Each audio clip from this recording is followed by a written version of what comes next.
Louis-Philippe Jean, who's done so well to reach this World's Strongest Man final.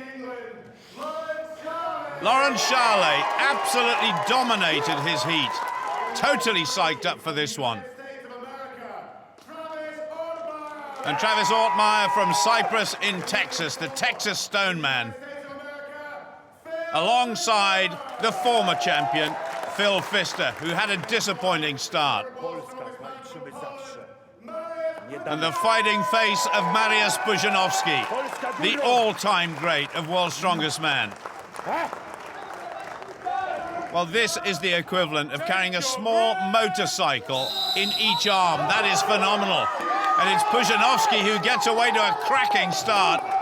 Pudzianowski is absolutely flying, but the crucial point comes when they have to turn around. Louis-Philippe Jean on the far side is going well too, but once again it's Pudzianowski who gets away so well. The pole is flying. The master is coming home. What a finishing time for Mariusz Pudzianowski. 25.05. Colin, that was phenomenal.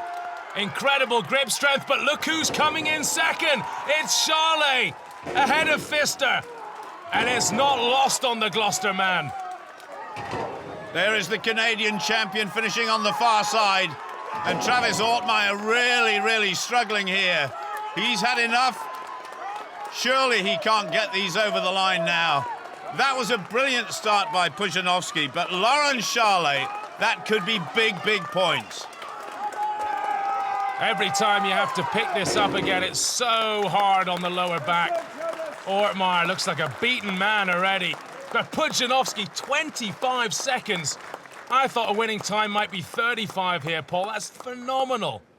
Laurent Charlet, though, currently in second place. If you can hang on to that, what a brilliant start it would be. And Phil Pfister, he looked a little bit lethargic there, but he's still third fastest so far. Louis-Philippe Jean, 50.45, really struggled. And Travis Ortmeyer, a big disappointment for the American.